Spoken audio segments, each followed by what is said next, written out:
Vamos a continuar con nuestro estudio del libro de los Gálatas, el capítulo 5, vamos al capítulo 5 de Gálatas. Estamos estudiando los frutos, más bien el fruto del Espíritu, que está en los versículos 22 y 23. Pero vamos a leer desde el 16 hasta el final del capítulo para tener fresco en nuestra mente el contexto de lo que estamos hablando. Dice, Gálatas 5, 16 y siguientes dice: digo pues, andad en el Espíritu y no satisfagáis los deseos de la carne, porque el deseo de la carne es contra el Espíritu y el del Espíritu es contra la carne, y estos se oponen entre sí para que no hagáis lo que quisierais. Pero si sois guiados por el Espíritu, no estáis bajo la ley.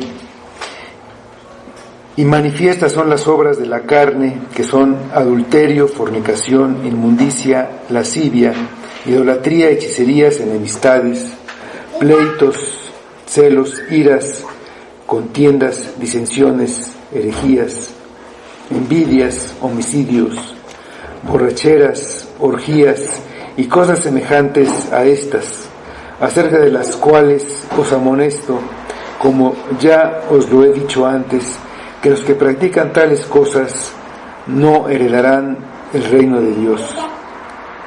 Mas el fruto del Espíritu es amor, gozo, paz, paciencia, benignidad, bondad, fe, mansedumbre, templanza. Contra tales cosas no hay ley. Pero los que son de Cristo han crucificado la carne con sus pasiones y deseos. Si vivimos por el Espíritu, andemos también por el Espíritu. No nos hagamos vanagloriosos, irritándonos unos a otros, envidiándonos unos a otros. Vamos a orar.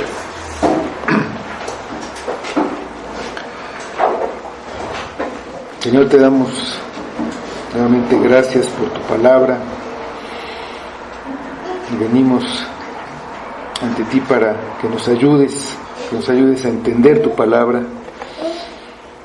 que nos abras los ojos, que abras nuestro entendimiento para que en tu palabra obtengamos el fruto, que obtengamos lo que tú nos enseñas, y que esta enseñanza llegue a nuestro corazón, a nuestra vida, para que nos haga obrar de acuerdo a ella, seguir tu voluntad, buscar tu gloria, buscar obedecerte, y que tú nos bendigas con tu salvación,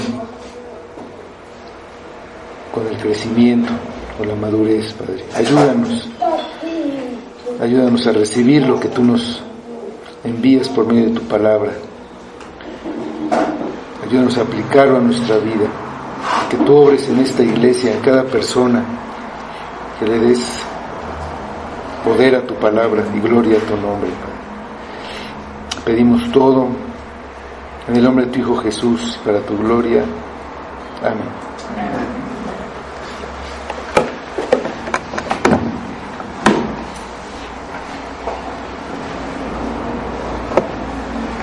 Llamamos carne a la naturaleza que tiene el ser humano. El esfuerzo humano es un trabajo de la carne.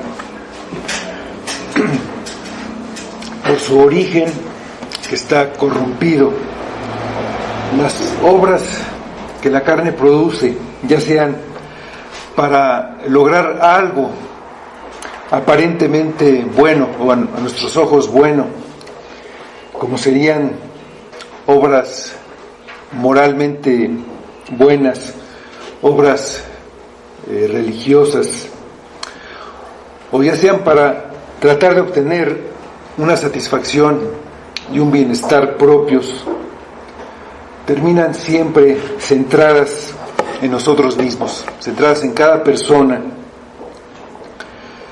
porque esa es precisamente la naturaleza del hombre. Esta naturaleza es un egoísmo que atiende más a su propio interés o placer, sin tener en cuenta o tener en cuenta hasta después a todos los demás. El ser humano por naturaleza busca su propio interés antes que el interés ajeno. Cada uno, nosotros, procuramos proveer alimento para nosotros y para los nuestros antes que proveer el alimento para nuestros vecinos. Procuramos satisfacer nuestras necesidades y placeres antes de satisfacer las necesidades y los placeres de los demás. Esa tendencia que es natural es como cualquier persona responde a todo lo que pasa en su vida. La naturaleza humana tiende a complacerse a sí misma, a imponerse, a lograr superioridad sobre los demás y luchar contra los que de alguna manera puedan amenazar lo que ellos quieren lograr. En la historia las naciones conquistan a otras y se apoderan de sus territorios y de sus riquezas, y en cada sociedad siempre hay quienes terminan pues de cierta manera tomando ventaja de las circunstancias o de su poder y quedan pues por encima de todos los demás. Sin embargo, hay quienes son capaces de ayudar a alguien que está en apuros y condolerse y angustiarse por las tragedias que pasan en la humanidad, por un tsunami que ocurre en Japón, pero su reacción siempre será mucho menor que si él es afectado en su persona. Por muy noble que sea, se ama más a sí mismo que a los demás, y es completamente natural, pues es la naturaleza humana. Pedirle a un empresario que deje de ver por su propio beneficio y que vea primero por el bien de la comunidad, o pedirle a un político que deje de lado sus intereses y actúe a favor del pueblo, es pedirle que vaya en contra de su naturaleza. El empresario hace lo que hace con la finalidad última de ganar dinero, y es lo que en verdad le preocupa. Y el político, por más que diga que quiere servir al pueblo, pues busca el bien de su partido y finalmente pues su propio bien.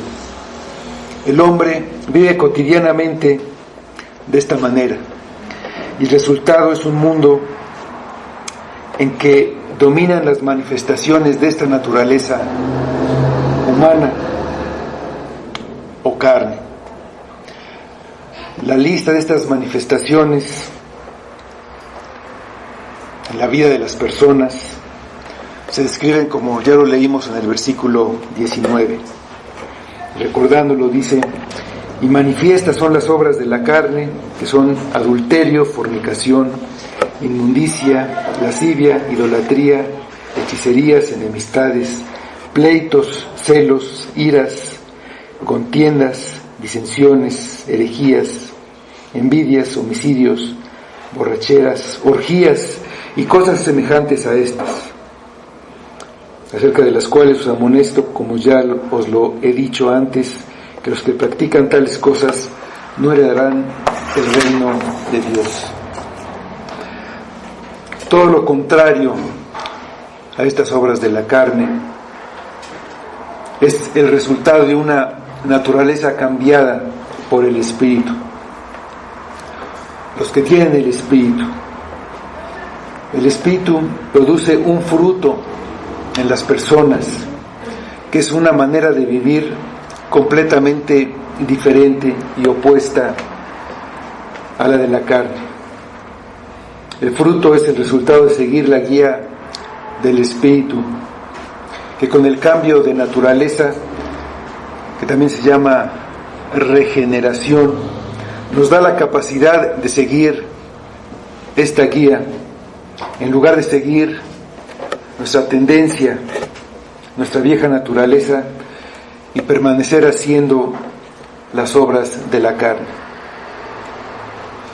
Este fruto no lo puede producir una persona por su propio deseo ni por su esfuerzo, porque lo que puede producir depende de lo que él es, de su naturaleza.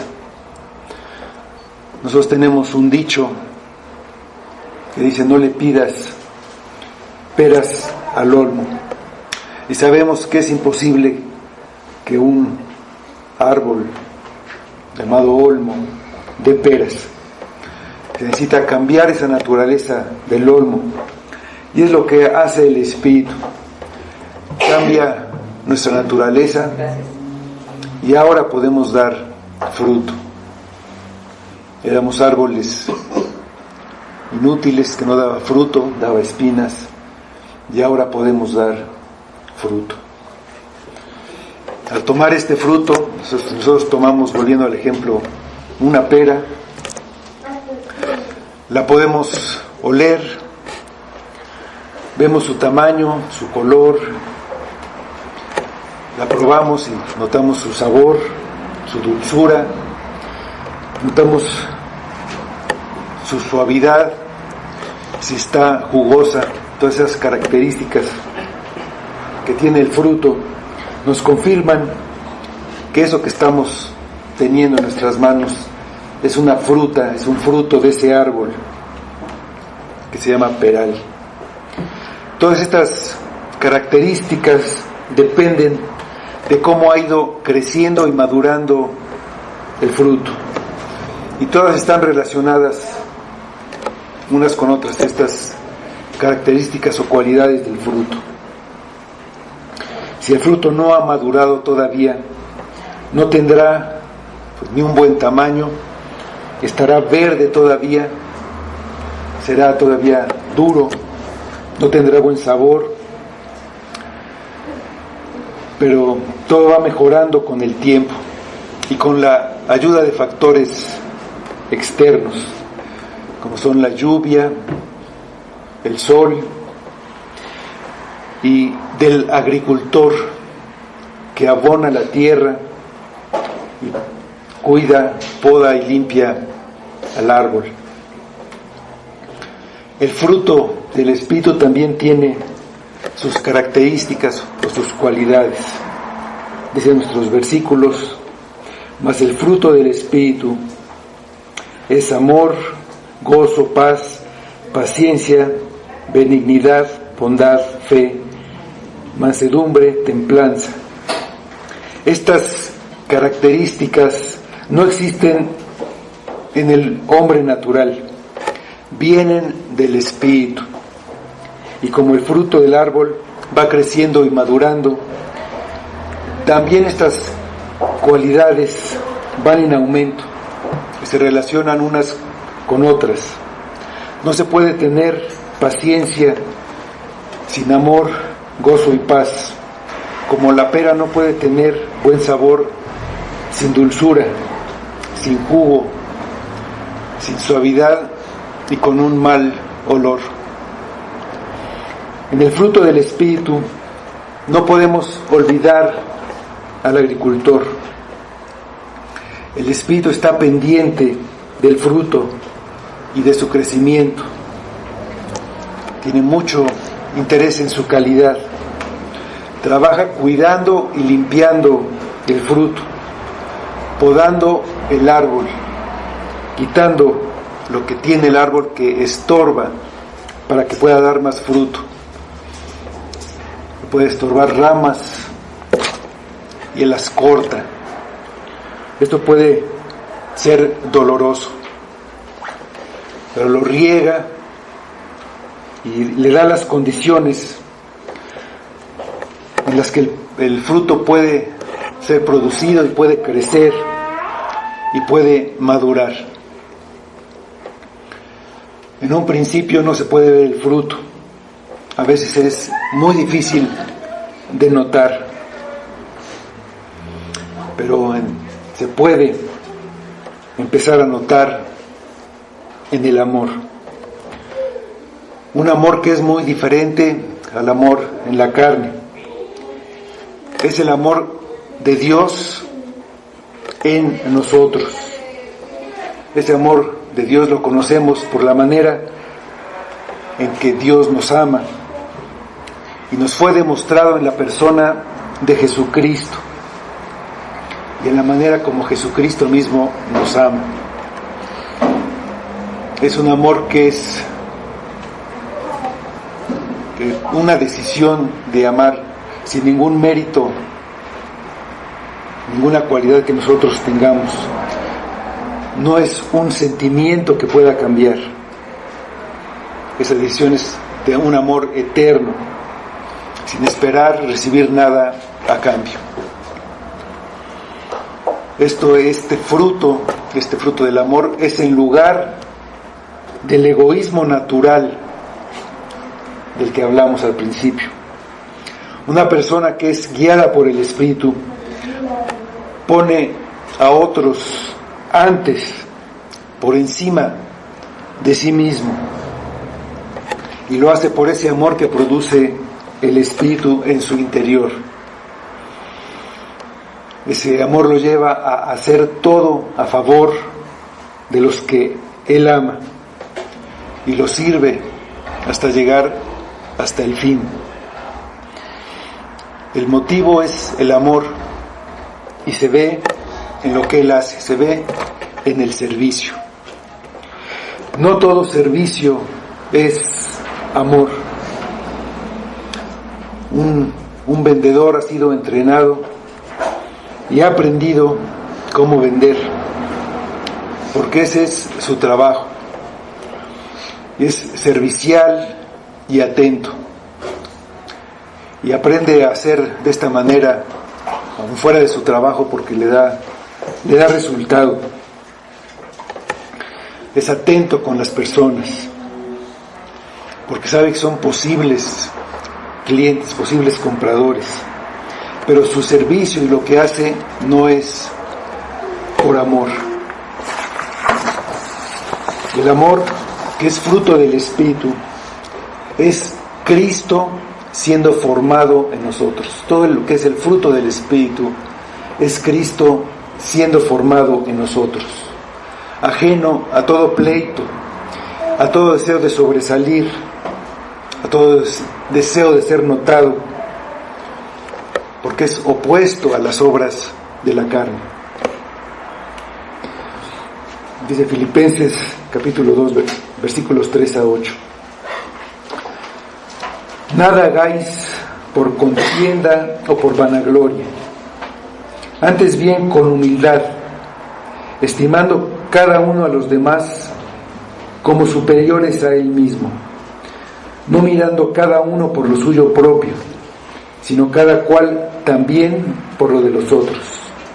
Haya pues en vosotros este sentir que hubo también en Cristo Jesús, el cual, siendo en forma de Dios, no estimó el ser igual a Dios como cosa a que aferrarse, sino que se despojó a sí mismo, tomando forma de siervo, hecho semejante a los hombres, y estando en la condición de hombre, se humilló a sí mismo, haciéndose obediente hasta la muerte, y muerte de cruz.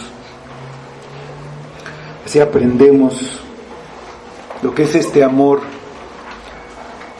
de Dios, el amor de Cristo que está siendo formado en nosotros. Desde luego, este amor no está limitado a nuestros hermanos. Dice Romanos 5:5 en la segunda parte del versículo: porque el amor de Dios ha sido derramado en nuestros corazones por el Espíritu Santo que nos fue dado. en el Espíritu, el amor de Dios ha sido derramado en nuestros corazones. En este amor, la fe pasa a la acción.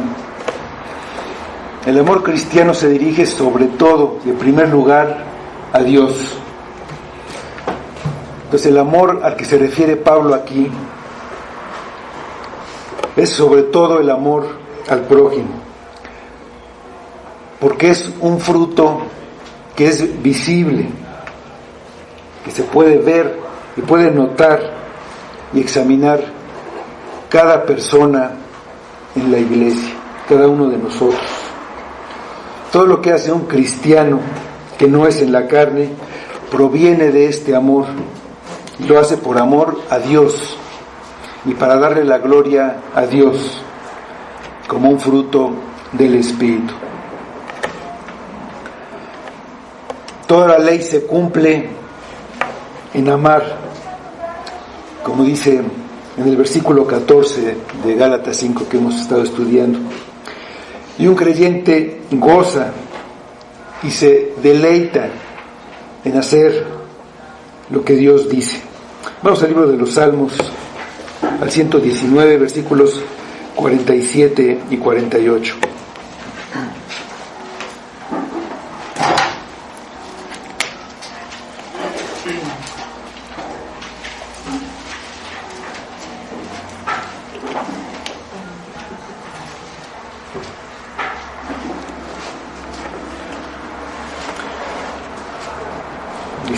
Dice este salmo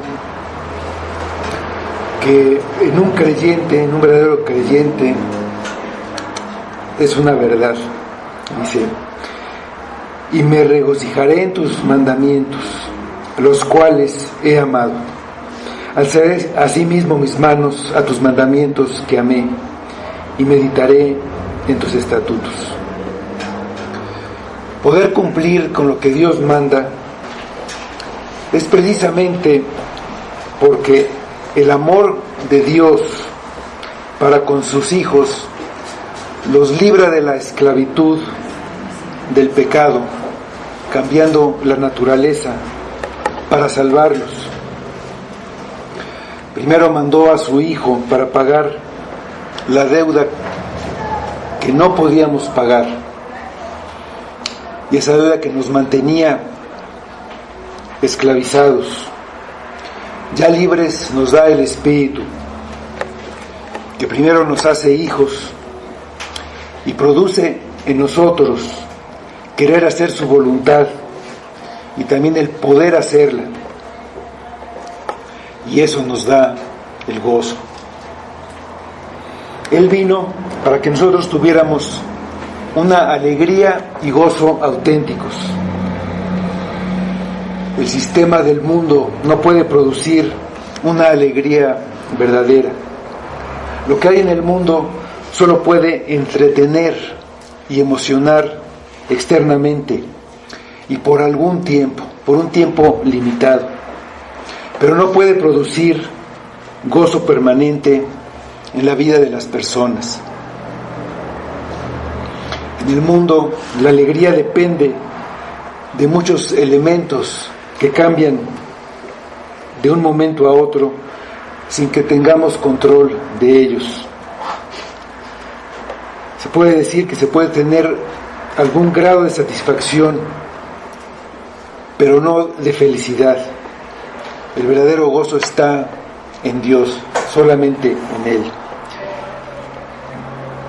Es la primera de Juan, capítulo 1, versículos 3 y 4. El hombre como ser eterno, como alma, solamente tiene gozo completo, satisfacción, cuando está en comunión con Dios. Fuera de eso, todo lo demás, la más grande alegría, el mejor regalo que podamos recibir material, no nos puede llenar ni satisfacer, y al poco del tiempo nos cansa y hasta nos aburre.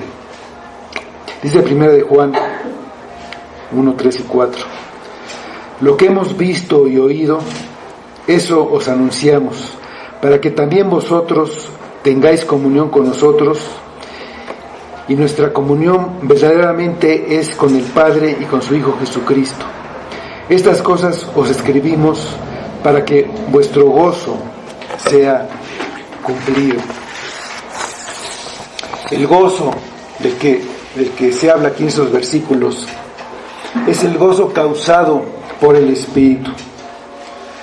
Se basa en la esperanza de la cercanía del Señor, esperanza que viene de las promesas del Evangelio.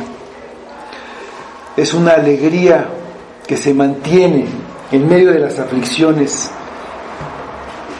y de los problemas y de las dificultades, porque no es un simple sentimiento, brota de lo más profundo de nosotros, de nuestra verdadera relación con Dios, y no depende de las circunstancias externas. Pablo y Silas en la cárcel de Filipos, ahí presos, cantaban, estaban gozosos y cantando. La iglesia tenía gozo en medio de persecución. El gozo era una marca de la iglesia y debe ser una marca. Vamos al libro de Hechos, capítulo 13, vamos a leer los versículos 50 y 52.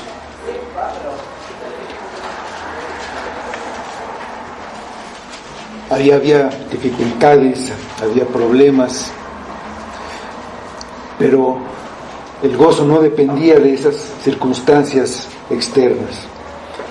Dice estos versículos, primero el 50, pero los judíos instigaron a mujeres piadosas y distinguidas y a los principales de la ciudad y levantaron persecución contra Pablo y Bernabé y los expulsaron de sus límites.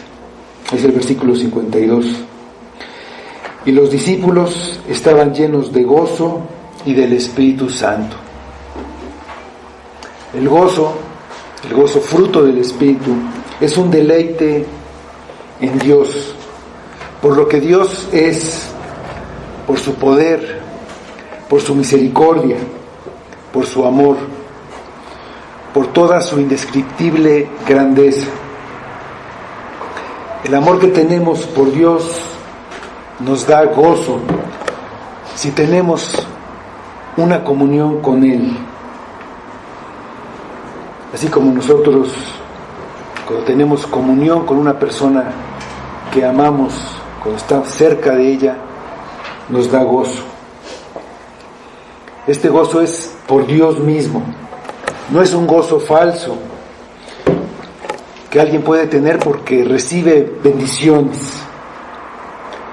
Una persona que está gozosa por las bendiciones que recibe de Dios, no por Dios mismo, no tiene el gozo que es fruto del Espíritu. Y se verá cuando las circunstancias no sean favorables. El gozo verdadero no puede ser por cosas materiales, porque el reino de Dios no es comida ni bebida, sino justicia, paz y gozo en el Espíritu Santo. Dice Romanos 14:17. Al haber amor y gozo en una persona, tiene paz. La paz no es solo ausencia de guerra o de dificultades. Es una tranquilidad en el corazón basada en la fe en Dios. Una confianza en que Él tiene control en todo lo que sucede y que ha dicho que todas las cosas son para bien a los que le aman, que todas las cosas le ayudan a bien. Esta paz, fruto del Espíritu, es la serenidad que tiene la persona, que no tiene nada que temer. Tiene la certeza que ante el juicio, que es seguro que vendrá después de la muerte, no tiene ninguna condenación, porque sabe que por la fe tiene a Cristo y que Dios a Cristo lo levantó de los muertos y que fue entregado por su pecado y que fue resucitado para su justificación. Dice Romanos 5:1: justificados pues por la fe, tenemos paz para con Dios por medio de nuestro Señor Jesucristo. La paz es un descanso en las promesas de Dios, basada en la confianza en su sabiduría y en su poder, pero sobre todo en su amor. Si entendemos el enorme don de la paz que hemos recibido de Dios como resultado de la dolorosa muerte de Cristo en la cruz, pondremos todo de nuestra parte para mantener la unidad de su pueblo dentro de la iglesia.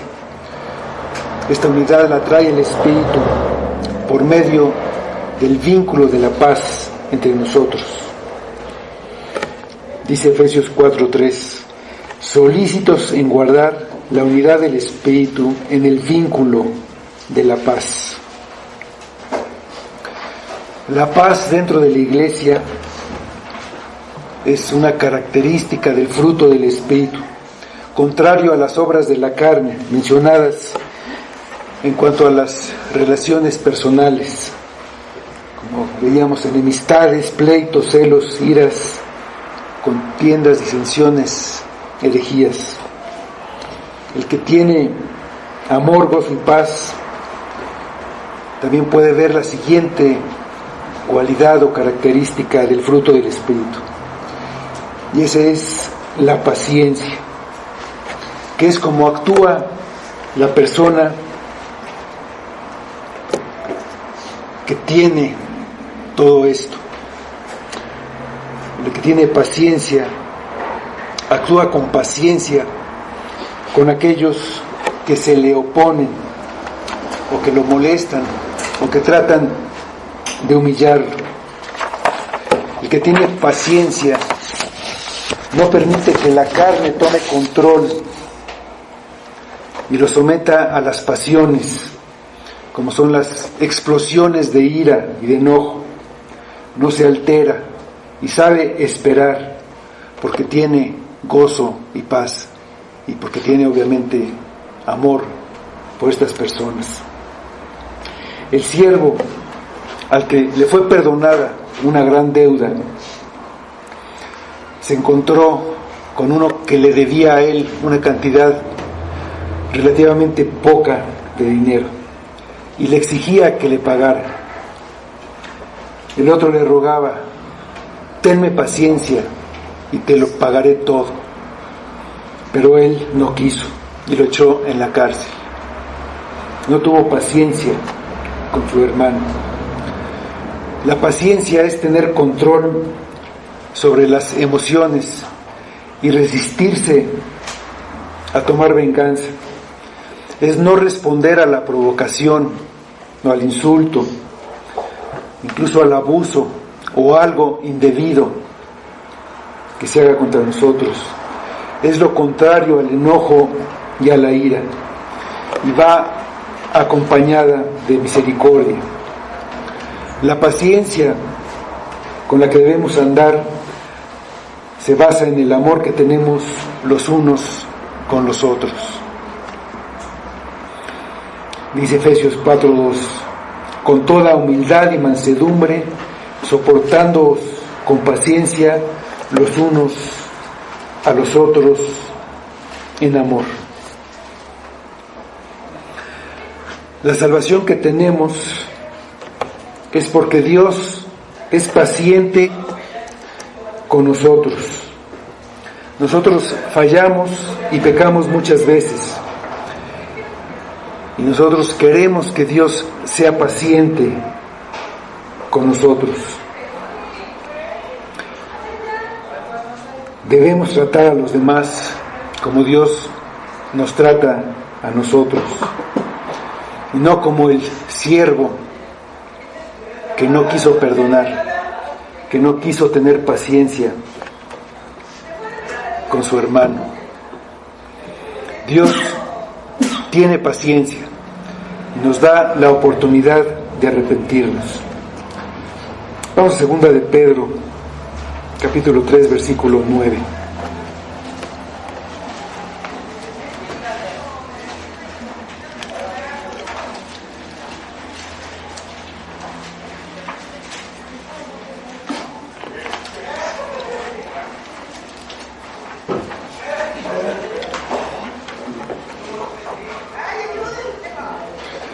Dice este versículo: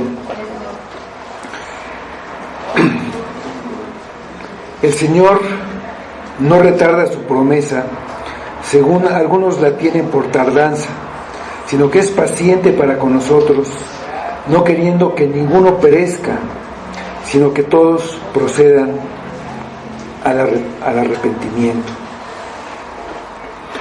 Dios es paciente, muy paciente con nosotros. Si no lo fuera, ya todos estaríamos condenados. La paciencia es un rasgo que manifiesta amor hacia los demás y fomenta la paz cuando se reacciona sin alterarse. La blanda respuesta quita la ira, dice un proverbio. La paciencia, como todo el fruto, va creciendo. El agricultor trabaja para que abunde más. Es necesario que haya las condiciones necesarias para que se desarrolle. Como decíamos, del árbol, las condiciones ambientales, la temperatura, la humedad, las horas de sol, todo eso influye en la calidad del fruto. Nosotros necesitamos ciertas condiciones que favorezcan la formación del fruto, su crecimiento y también que vaya madurando. Es necesario que se presenten situaciones que nos preparen para circunstancias más complicadas. Así aprendemos. Por ejemplo, cuando nosotros estudiamos matemáticas, podemos entender la teoría, pero para aplicarla, de tarea nos dejan lo que llamamos problemas. Nos dejan resolver estos problemas. Mientras más difíciles, más aprendemos. Y así aprendemos resolviéndolos. Pero sobre todo, aplicamos lo que aprendemos al resolver los problemas. Y esto nos prepara para resolver problemas más difíciles, que son los que nos van a poner en el examen. La paciencia crece precisamente al tener paciencia. Igual que nadar se aprende únicamente nadando. No se puede aprender a nadar fuera del agua. No se puede nadar y al mismo tiempo estar en la orilla. El agricultor traerá lo que necesitamos para que tengamos paciencia. Abraham tenía 75 años cuando recibió la promesa de que él sería una gran nación. Pasaron 10 años. Él tenía entonces 85 años y nada pasaba. No tenía ni un hijo. Para que fuera una gran nación, pues por lo menos debía tener un hijo. Y le faltó la paciencia, y con su esposa Sara idearon un plan para ayudar a Dios. Decidieron tener un hijo de Agar, la sierva de Sara. Y fue hasta 15 años después, cuando él tenía 100 años y su esposa 90, que nació el hijo prometido. Dios pudo haberle dado el hijo mucho antes, pero como el agricultor estaba haciendo crecer y madurar el fruto, estaba fortaleciendo la paciencia de Abraham, estaba fortaleciendo su fe y preparándolo para que saliera victorioso de las pruebas que vendrían. Años después, ya con este fruto crecido y maduro, no rehusó entregar su hijo a Dios y entonces fue bendecido. Moisés tuvo que esperar 40 años para hacer lo que él sabía que había sido llamado a hacer. En ese tiempo que él vivió con dificultades, en el desierto pobremente, fue transformado de manera que Dios lo usara para cumplir sus planes y que la gloria fuera solamente para Dios. Ahí, en ese tiempo, con paciencia, Moisés aprendió a depender de Dios y se hizo humilde y manso. Dice, y aquel varón Moisés era muy manso, más que todos los hombres que había sobre la tierra. Dice Números 12:3. La paciencia logró hacer de Job, que es mencionado como un hombre justo, un hombre mejor de lo que era, y lo llevó a conocer verdaderamente a Dios. David fue preparado por años para llegar a ser el rey de Israel, en medio de pruebas y persecuciones. En este tiempo hubo mucho sufrimiento, ocasiones en las que no tenía que comer, tuvo que comer los panes que estaban allí en el templo, huyendo, escondiéndose, pero él permanecía fiel a Dios. La paciencia nos ayuda en el crecimiento del fruto, y el agricultor va a traer a la vida de sus hijos lo necesario para que la paciencia abunde. Para que crezca la paciencia es necesario que haya provocaciones, oposición, desprecios y aún ofensas.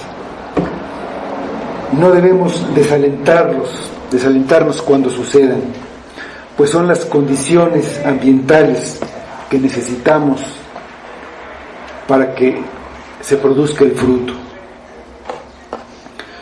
No ayudamos al crecimiento y a la maduración del fruto si huimos de los problemas, de las cosas que nos desagradan.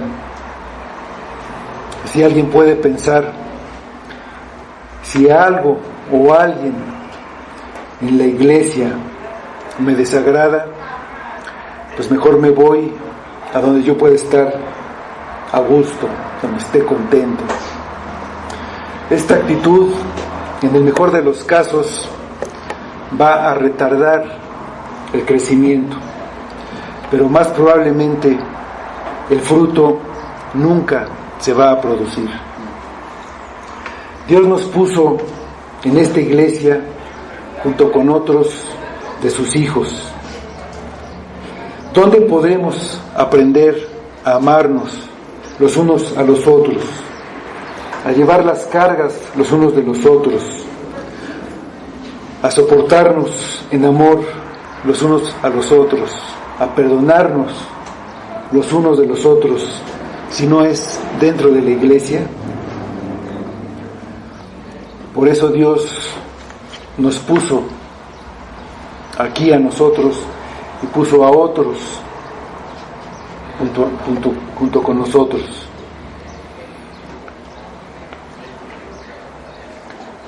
Como un buen padre, Dios nos prepara para enfrentar los problemas que sin duda todos vamos a tener durante nuestra vida.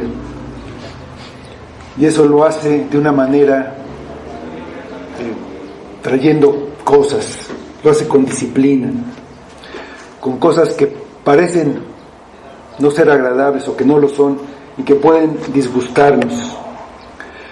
Pero un buen padre no deja que su hijo se salga con la suya.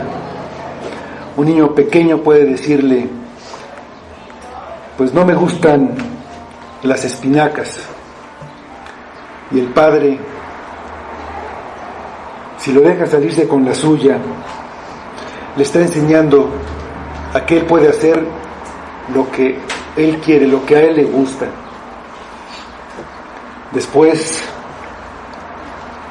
cuando sea más grande, él aprendió que puede hacer lo que a él le gusta, que eso es lo que tiene que hacer. Y el padre le dará un consejo. Y el niño dirá: ¿pero qué no puedo hacer lo que a mí me gusta, lo que yo quiero? No va a oír al padre.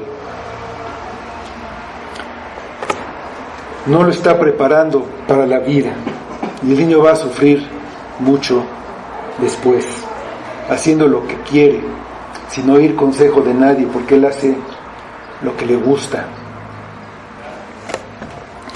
Nosotros podemos querer vivir para Dios y servirlo, y lo decimos, y ese es nuestro anhelo, pero con seguridad habrá dificultades y las condiciones parecerán siempre adversas. Si no podemos ver que Dios está trabajando en nosotros, haciendo crecer el fruto que necesitamos para enfrentar la oposición, nos desalentaremos y buscaremos que haya mejores condiciones para entonces servir a Dios, que ya está resuelta nuestra vida, que ya no tengamos problemas, que ya tengamos todo lo que queremos, y entonces sí, ahora sí, el reino de Dios y su justicia. Pero estas condiciones ideales nunca se van a presentar. Dice Eclesiastés 11:4: el que al viento observa no sembrará, y el que mira las nubes no segará. Si no tenemos paciencia para esperar lo que Dios quiere de nosotros, para entonces ya vivir para Él, nunca lo vamos a hacer. Tengamos paciencia. El fruto no depende de nosotros. No podemos producirlo por nuestro esfuerzo. Dios da el crecimiento, Dios da el fruto, y Él lo hará. Vamos a Filipenses 1:6. Él, al principio de nuestra vida cristiana, nos dio el Espíritu. Con eso empezó nuestra vida cristiana. Y dice este versículo: estando persuadido de esto, que el que comenzó en vosotros la buena obra, la perfeccionará hasta el día de Jesucristo. Él lo va a hacer. Ligada a la paciencia está la benignidad. Es lo contrario a ser maligno. Ser benévolo es ser benigno. Es ser amable, sirviendo a los demás y confiando en ellos, dándoles el beneficio de la duda, aunque a veces salgamos perdiendo, alegrándonos de su bienestar. El que lo hace es porque tiene una profunda seguridad interior. Esto es contrario a la envidia, que no me permite gozarme en la prosperidad ajena. Ser benigno es ser generoso. La Iglesia nos ayuda a que esto crezca. A veces tendremos que estar necesitados para que otros lleven el fruto de la benignidad. A veces otros lo estarán para que nosotros lo llevemos. Dios es benigno con nosotros. Nosotros debemos ser una bendición para otros, un reflejo de lo que Dios hizo con nosotros. Dice Efesios 4:32. Vamos a leerlo.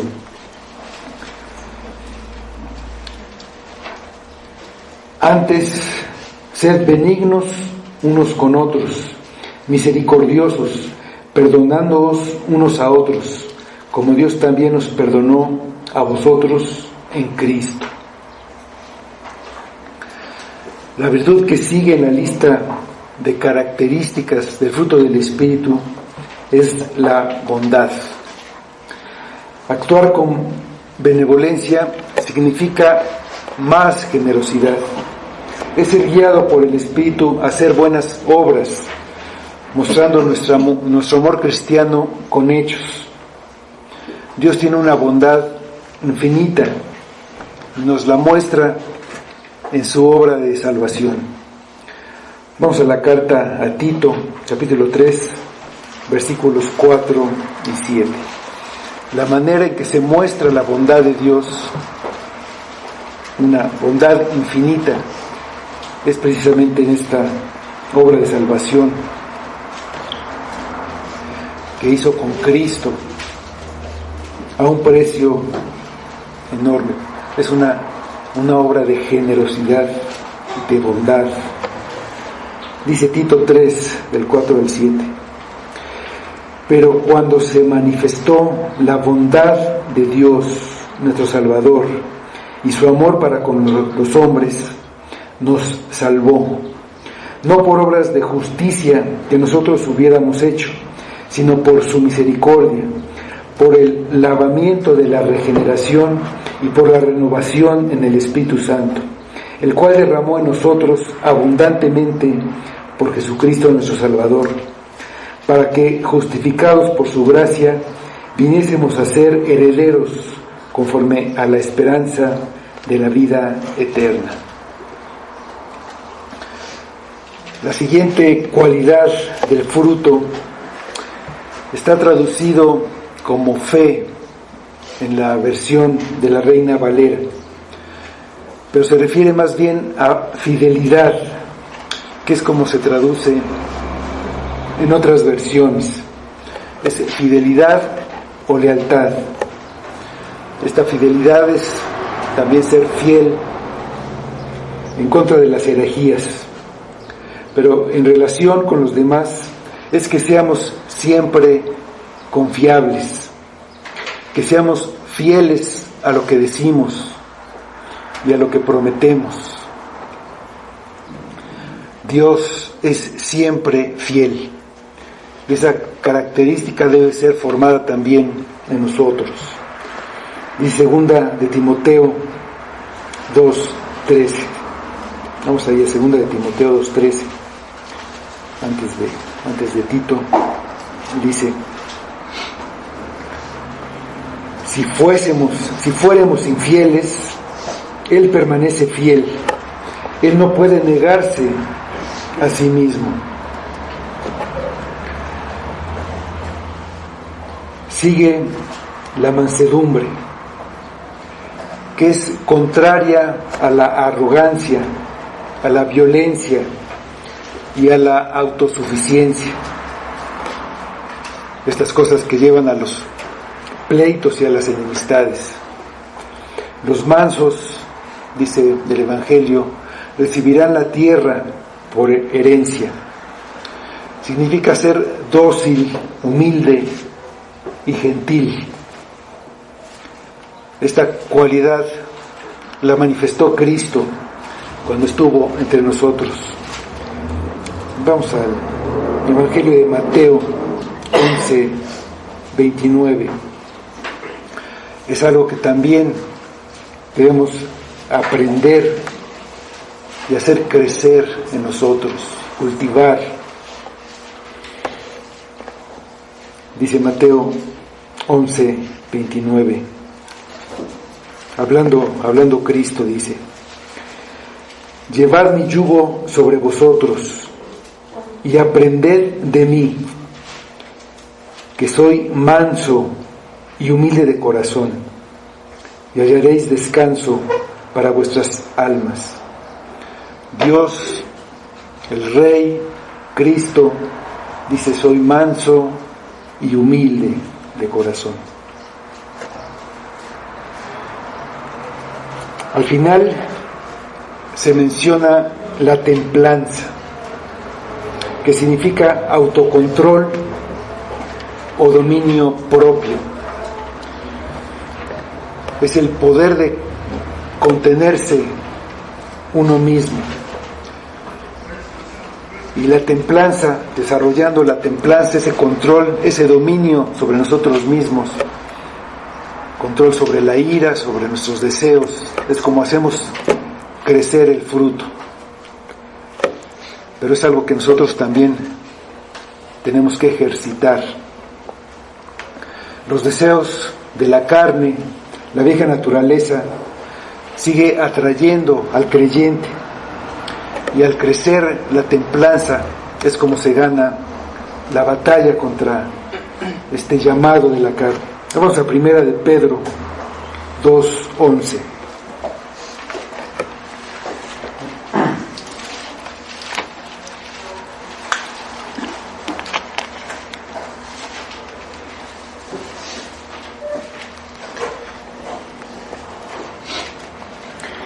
Dice: amados, yo os ruego como extranjeros y peregrinos que os abstengáis de los deseos carnales que batallan contra el alma.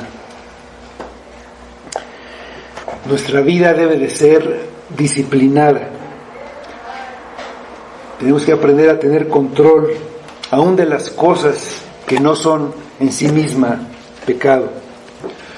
Los excesos en el comer o en el tiempo que dedicamos a la diversión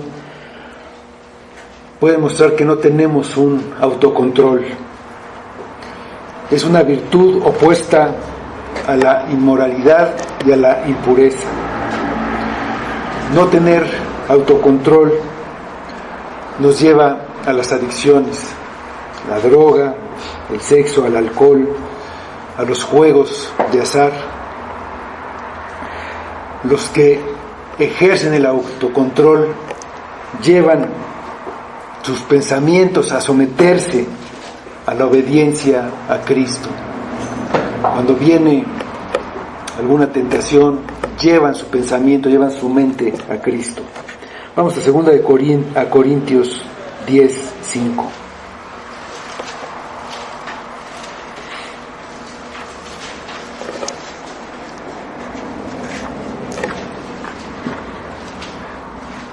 Dice: derribando argumentos y toda altivez que se levanta contra el conocimiento de Dios, y llevando cautivo todo pensamiento a la obediencia a Cristo.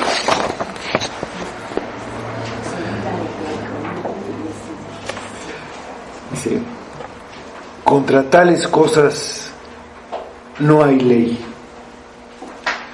Cada aspecto del fruto mencionado no se puede separar de los demás. Sin autocontrol no podemos reaccionar con mansedumbre y no habrá ni paz ni paciencia. Necesitamos más crecimiento del fruto de lo que pensamos. Contra este fruto del Espíritu no puede haber ninguna ley. Vivir la vida obedeciendo al Espíritu es cumplir la ley, como decía el versículo 14 de nuestro pasaje.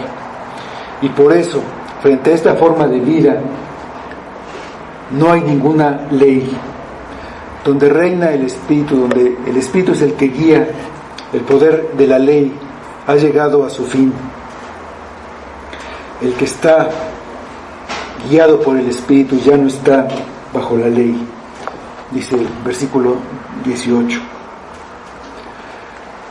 Si no puedes ver el fruto en ti, tal vez no sigues la guía del Espíritu, no dejas que el fruto crezca. Tal vez huyes de las circunstancias que lo hacen crecer. Tal vez no te esfuerzas en la gracia y no usas los medios de gracia. La oración, la lectura de la palabra, la predicación, la comunión con los hermanos en la iglesia. Si el fruto no existe, es el momento de hacer un alto y examinarnos, arrepentirnos. Si ese fruto no existe en lo absoluto, hay que reflexionarlo. Hay que venir a Cristo confiando en su obra para que te salve y recibas el Espíritu. A Él lo levantó Dios de entre los muertos para el perdón de pecadores. A este Jesús resucitó Dios, de lo cual todos nosotros somos testigos. Así que, exaltado por la diestra de Dios y habiendo recibido del Padre la promesa del Espíritu Santo, ha derramado esto que vosotros veis y oís, dice Hechos 2, 32 y 33. Para que haya fruto, es necesario tener el Espíritu. Vamos a orar, hermanos. Señor, te damos gracias por tu obra en nosotros, obra que no podemos producir ni hacer, y te damos gracias, Señor, porque todo lo haces tú, y te damos gracias porque depende de ti, y te damos gracias porque no depende de nosotros, porque si dependiera de nosotros, con seguridad lo echaríamos a perder. Pero damos gracias porque es así, porque es tu obra formada en nosotros, Cristo formado en nosotros. Haz tu obra en nosotros, haz tu obra en esta iglesia, obra en cada persona. Danos lo que necesitamos, aumenta nuestra fe, nuestra débil fe. Danos más de tu Espíritu, produce más de todo este fruto en nosotros, Padre, y que sea para tu gloria y solamente para tu gloria. Lo pedimos por Cristo. Amén.